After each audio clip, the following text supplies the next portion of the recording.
Honey, can you wrap the presents? I'm just too busy.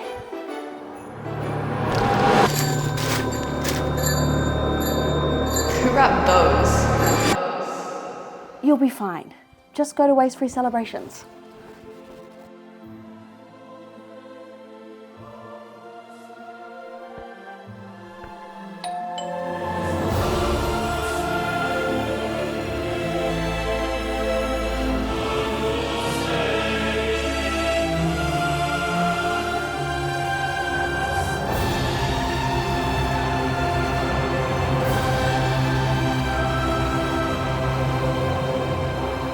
Sophie's done a lovely job again this year. Actually, I wrapped them myself. Did you? You always go the extra mile for Christmas, Pete. Also did the lawns. Good on you, man.